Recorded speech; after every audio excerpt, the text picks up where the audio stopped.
கர்த்தருடைய பிள்ளைகளே, நன்றா இந்த இடத்துல கவனிங்கள். யோசேப்பு தன் சகோதரர்களே இந்த இடத்திலே தன் சகோதரிடத்துல ஒப்புரவாகிறதற்கு மிக காரணமா இருந்த ஒரு காரியம் என்னன்னா, அவங்க மேல அவனுக்கு வருத்தம் இல்லாதிருந்தது. அவங்க மேல ஒரு வருத்தம் இல்லை.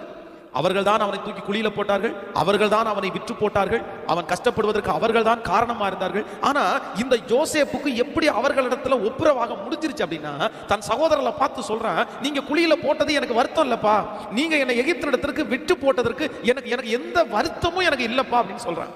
சோ நான் என்ன நம்புறேன்னா, நிறைய ஆண்டவருடைய பிள்ளைகள் இன்றைக்கு ஒப்புரவாகாம இருக்கிறதற்கு வேற எதுவுமே காரணம் இல்ல, தங்க மனசுல அவர்களை குறித்து ஏதோ ஒரு வருத்தம் அவர்களுக்கு இருக்கிறது.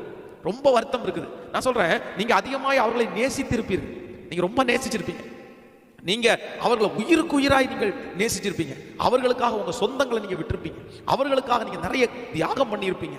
பாஸ்டர் இவ்வளவு செஞ்சேன் பாஸ்டர், இவருக்காக இவ்வளவு பண்ண பாஸ்டர், என் வீட்டையே நான் இவருக்காக விட்டேன், என் அம்மா அப்பாவே நான் இவருக்காக வெறுத்தேன், என் சொந்த பந்தங்களை நான் வெறுத்தேன், இந்த இவங்களுக்காக நான் ராத்திரி பகலா உழைச்சேன், ஆனா என்னை இப்படி பண்ணிட்டாங்க, என் மனசை இப்படி பண்ணிட்டாங்க. இந்த சத்தத்தை கேட்கிற நிறைய பேர் இன்னைக்கு ஒப்புரவாகாம இருக்கிறதற்கு மிகப்பெரிய காரணம் என்னன்னா, அவங்க மனசுக்குள்ள முழுக்க முழுக்க வருத்தம் இருக்குது, அவர்களை குறித்த பெரிய வருத்தம் இருக்குது. ஆண்டவருடைய பிள்ளைகளே, ஒன்று நினைத்துக் கொள்ளுங்கள், நீங்கள் அவர்கள் மேல வருத்தமா இருக்கிற வரைக்கும் அவர்களை நீங்க மன்னிக்கவே முடியாது.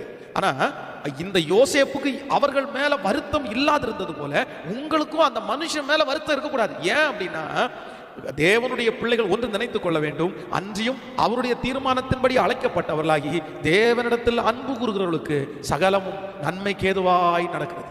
ஆண்டவரே அதை அனுமதிச்சிருக்கிறார். ஒருவேளை அந்த மனுஷன் அப்படி உங்களை வருத்தப்படுத்தல அப்படின்னா, உங்க மனசை அப்படி உடைக்கல அப்படின்னா, நான் நம்புறேன் இன்னும் கொஞ்சம் ரொம்ப அதிகமா நீ நேசிருப்பீங்க, நீங்க உருவாகி இருக்க மாட்டீங்க, நீங்க ஜெபத்துல இருந்திருக்க மாட்டீங்க. இன்னைக்கு நிறைய பேர் ஜெபிக்கிறது, இன்னைக்கு நிறைய பேர் ஆண்டவருடைய சமூகத்துல வந்தது, இன்னும் நிறைய பேர் மனுஷங்களை அதிகமா நம்பாம கர்த்தர் மேல பற்றுதலா இருப்பது, இன்னும் பெரிய பெரிய பிரச்சனைக்குள்ள மாட்டாம இருக்கிறது. நான் நம்புறேன், யாரோ ஒரு மனுஷன் இவ்வளவு நன்மை செஞ்சு இவ்வளவு அன்பு பாராட்டி உங்களை வருத்தப்படுத்துறதுனால இப்ப நீங்க என்ன பண்ணிருக்கிறீங்க, கெட்டு போகல, நீங்க இப்ப மோல்ட் ஆயிட்டீங்க, நீங்க ஒரு நல்ல மனிதனாய் மாறிவிட்டீர்கள், நீங்க உங்க காலில் நிக்கிறதற்கு நீங்க கத்துக்கிட்டீங்க, உங்களுக்குள்ள தைரியம் வந்துருச்சு, உங்களுக்குள்ள நம்பிக்கை வந்துருச்சு, உங்களுக்குள்ள மனுஷனை நம்ப கூடாதுன்ற ஒரு எண்ணம் உங்களுக்குள்ள வந்துருச்சு, உங்களை இது உருவாக்கிருச்சு.